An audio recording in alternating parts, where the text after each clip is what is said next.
आज एक बार फिर से परिचय मिल गया कि मोदी विरोध में उतरते उतरते देश की विपक्षी पार्टियां किस प्रकार से विकास विरोधी बन जाती हैं और जहां पर भी राष्ट्रहित की बात होती है वहां पर बहिष्कार करने लगती है। वैसे कांग्रेस पार्टी ने तो इंडिपेंडेंस डे के प्रोग्राम का बहिष्कार किया था। कांग्रेस पार्टी ने तो संविधान दिवस के कार्यक्रम का भी बहिष्कार किया था। और किस प्रकार से जब तीसरी बार प्रधानमंत्री नरेंद्र मोदी चुनकर आए तो ममता दीदी ने तो उनको शुभकामनाएं देने के बदले लाइट ही बंद कर दी थी। ये बात भी सामने निकल कर आई है। तो जो भी काम राष्ट्रहित में होता है उसका बहिष्कार करने लगते हैं एनडीए अलायंस की पार्टियां। परंतु आज एक बात स्पष्ट है कि एलओओ का मतलब लीडर ऑफ ऑपोजिशन नहीं बल्कि leader of obstruction and leader of opportunism बन चुका है। और अपॉर्चुनिज्म और दोहरे मापदंड किस प्रकार से है कांग्रेस पार्टी और समूचे विपक्ष के, वो आज सामने नजर आ रहा है। एक तरफ तो इंडिया अलायंस कहती है कि एक कुर्सी बचाओ बजट है। वो कहते हैं ना, झांकी रही भावना जैसी प्रभु मूरत दिखे तिन तैसी।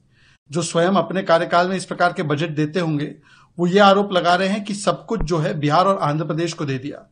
दूसरी तरफ इंडिया अलायंस की एक पार्टी आरजेडी कहती है कि बिहार को झुंझुना मिला। क्या आरजेडी सही कह रही है या इंडिया अलायंस की बाकी पार्टियां सही कह रही है? इंडिया अलायंस के नेता कह रहे हैं हम नीति आयोग का बहिष्कार करेंगे। क्या आरजेडी इसके साथ होगी? क्या आरजेडी इसके खिलाफ है कि आज बिहार को उसके अधिकार का पैसा मिला है? तो इसके बारे में इंडिया अलायंस बताए, एक मत होकर बताए।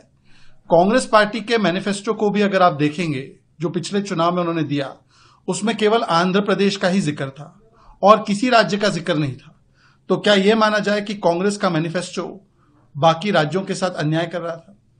एक बार कांग्रेस पार्टी को यह भी बताना चाहिए कि 2004 से लेकर 14 के बीच में जो भी बजट की स्पीचेस दी गई उसमें कितनी बार सारे प्रदेशों का जिक्र उनके तत्कालीन वित्त मंत्रियों ने दिया, चाहे वो चिदंबरम जी हो चाहे वो प्रणब मुखर्जी जी हो। और एक बात तो बड़ी अनोखी है कि जब तक 2006 से लेकर 11-12 तक तमिलनाडु की सरकारें और वेस्ट बंगाल की सरकारें यूपीए का हिस्सा थी, तब तक तो बजट में उनका जिक्र होता था। और जैसे ही तमिलनाडु में ऐसी सरकार आई जो उनके गठबंधन का हिस्सा नहीं थी तो बजट में से तमिलनाडु का नाम ही गायब कर दिया। अब जहां तक बात है किसको कितना पैसा आवंटित किया गया, यह कहा जा रहा है कि महाराष्ट्र के साथ अन्याय किया गया, यूपी के साथ अन्याय किया गया। यह भी अखिलेश यादव जी कह रहे हैं, क्योंकि झूठ बोलना और निकल जाना यह इनकी फितरत बन चुकी है। कुल मिलाकर बजट जो है 48 लाख करोड़ का है। उसमें से केंद्र ने लगभग 12,40,000 करोड़ का आवंटन अनेकों राज्यों को किया है। और उसमें से सबसे ज्यादा पैसा अगर किसी राज्य को मिला है इस 12,40,000 करोड़ में, तो वो 2,23,000 करोड़ का आवंटन उत्तर प्रदेश को दिया गया है।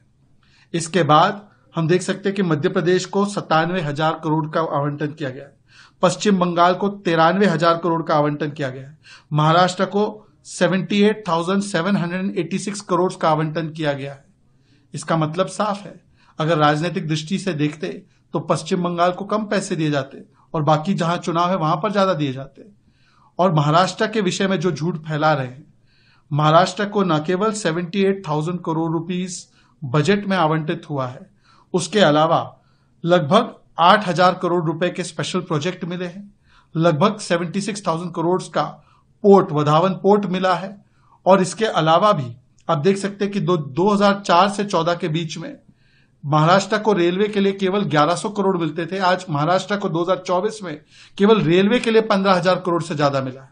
तो किसी के साथ अन्याय नहीं किया गया है, परंतु ये झूठ बातें फैलाना ये कांग्रेस और इंडिया अलायंस का चरित्र है। और असलियत में सबसे बड़ा धोखा आंध्र प्रदेश के साथ, बिहार के साथ या अन्य राज्यों के साथ अगर किसी ने किया है तो वो इसी कांग्रेस पार्टी और यूपीए और इंडिया अलायंस ने किया है।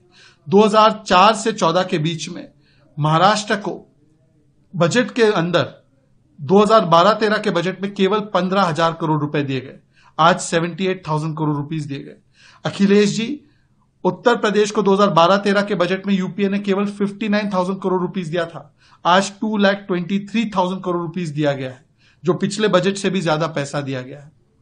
बिहार को 2004 से लेकर 14 के बीच में यूपीए की सरकार ने केवल 2,75,000 करोड़ दिए थे, आज बजट के अलावा इन 10 वर्षों में मोदी जी ने बिहार के लिए 9 लाख करोड़ से अधिक पैसा दिया है। तो क्या ये केवल चुनाव या सरकार बचाने के लिए दिया है, या ये बिहार के विकास के लिए दिया गया है? आज तमिलनाडु जो बात करता है, तो तमिलनाडु को मात्र 8,000 करोड़ के स्पेशल प्रोजेक्ट्स दिए थे यूपीए की सरकार ने, परंतु केंद्र की सरकार ने 1 लाख करोड़ से अधिक के स्पेशल प्रोजेक्ट्स दिए।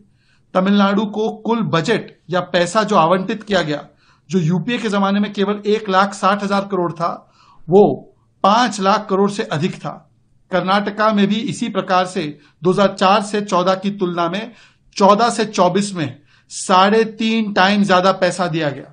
इसका मतलब साफ है कि ये मामला किस राज्य को कितना पैसा मिला उसका नहीं है, ये मामला किस राज्य का नाम कितनी बार बजट में आया इसका नहीं है, ये मामला केवल और केवल मोदी विरोध में देश के विकास के खिलाफ उतर आना और लीडर ऑफ ऑपोजिशन के रूप में नहीं, लीडर ऑफ ऑब्स्ट्रक्शन के रूप में अपने आप को एक प्रकार से प्रकट करना, यही इनका असली मकसद है। और आज आंध्र प्रदेश, बिहार और महाराष्ट्र, उत्तर प्रदेश की जनता से विपक्षी दलों को माफी मांगनी चाहिए कि उन्होंने फिर से एक बार झूठ फैलाया और उनके प्रति जिस प्रकार से एक नकारात्मक रवैया अपनाया है।